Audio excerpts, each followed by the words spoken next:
Assalamualaikum student. Today our topic is sole proprietorship. Definition: a business owned by one person who operate it for his or her own profit.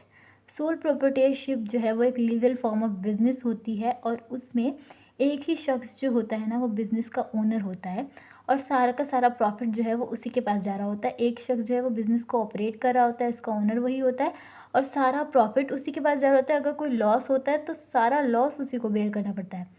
इसके example में आ जाते हैं grocery store, local cloth shop, bike shop, personal trainer, plumber, beautician, barber etcetera.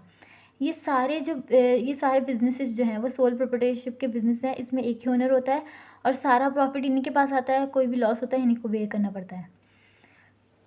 Proprietor mean owner. Proprietor along with few employees operated business.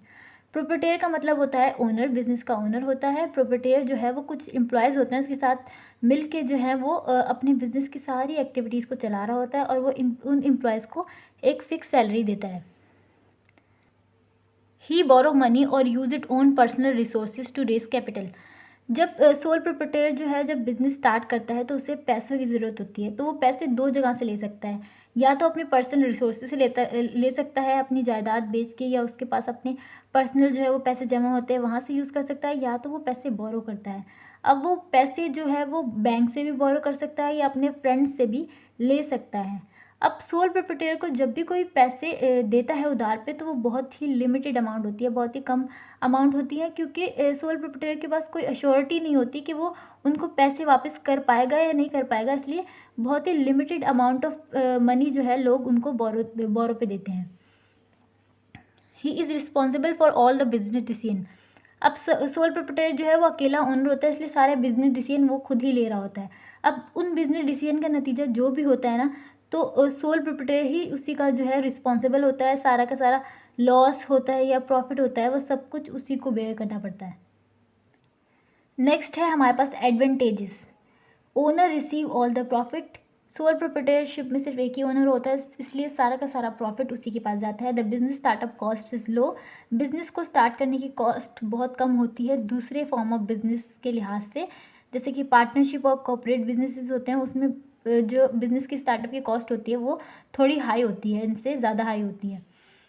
Tax is personal income of the owner, no double taxation occur. जो बड़े बड़े businesses होते हैं उसमें जो है वो double taxation होती है। पहले कंपनी की पूरी इनकम जो होती है उस पर टैक्स लगता है, फिर ओनर की इनकम पे अलग से टैक्स लगता है। लेकिन सोल प्रोप्राइटरशिप में ऐसा नहीं होता।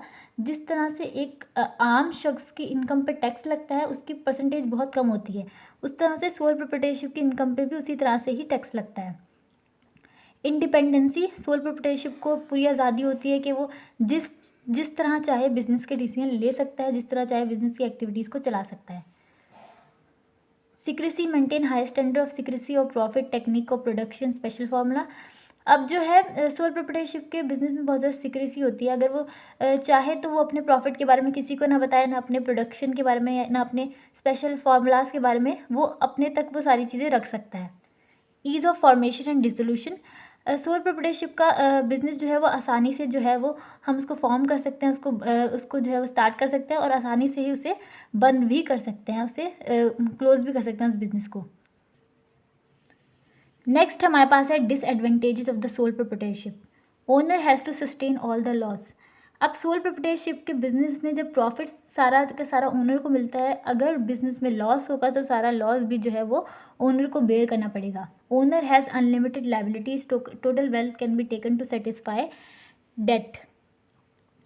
अब सोल प्रोप्राइटरशिप का सबसे बड़ा डिसएडवांटेज यही होता है कि उसके पास अनलिमिटेड लायबिलिटीज़ होती हैं। अगर जो है वो सोल प्रोप्राइटर जो है वो अपने बिजनेस के सारे एसेट्स या अपने बिजनेस की सारी प्रॉपर्टी बेचने के बावजूद भी अपना सारा कर्जा या डेट जो है वो क्लियर नहीं कर पाया, तो उसकी जो पर्सनल चीज़ें हैं, उसका घर है, उसकी पर्सनल जायदाद है, या कोई भी उसने प्रॉपर्टी ली हुई है, उसको बेच के भी जो है वो सारे डेट्स जो है वो क्लियर किए जा सकते हैं। Limited fund raising power so growth inhibit. Sole proprietor के पास जो है वो लिमिटेड फंड रेजिंग पावर होती है, इस वजह से इस टाइप के बिजनेस की ग्रोथ नहीं हो पाती। सोल प्रोप्राइटरशिप जब बिजनेस स्टार्ट करता है, या तो वो अपने बिजनेस स्टार्ट करने के लिए पर्सनल सेविंग्स लगाता है या अपने पर्सनल एसेट्स को बेचता है, अपनी जायदाद को बेच के पैसे लगाते हैं। क्योंकि फाइनेंशियल इंस्टीट्यूशन हो गई, बैंक्स जो होती हैं, बैंक जो होते हैं वो उनको इतना ज़्यादा जो है वो लोन पे पैसे नहीं देते, क्योंकि उनके पास कोई एश्योरिटी नहीं होती कि ये जो है वो उनके पैसे वापस कर पाएंगे या भी या नहीं कर पाएंगे। Proprietor must be jack of all the trade, क्योंकि प्रोपर्टियर जो होता है वो अकेला ओनर होता है, कोई फाइनेंसर या मैनेजर या एचआर डिपार्टमेंट का कोई बंदा नहीं होता, इसलिए सारे डिसीजन जो है वो खुद ले रहा होता है। मैनेजर भी वही होता है, ऑफिसर भी, कंट्रोलर भी, और प्रोडक्शन के सारे डिसीजन वही ले रहा होता है, इसलिए proprietor must be jack of all the trade. Difficult to give employees long run career opportunities. अब सोल प्रोप्राइटर जो है वो एक short form of legal business होता है। जिस तरह से बड़े बड़े बिजनेस में जो होते हैं वो अपने एम्प्लॉयज़ को लॉन्ग रन करियर अपॉर्चुनिटीज़ देते हैं, इस तरह से सोल प्रोप्राइटरशिप के बिजनेस में नहीं देते। Lack of continuity if proprietor die and there is no suitable successor to him. अगर प्रोप्राइटर जो है बिज़नेस का ओनर मर जाए और उसको आगे संभालने वाला कोई सूटेबल बंदा ना हो, तो सोल प्रोप्राइटरशिप के बिज़नेस को बंद करना पड़ सकता है।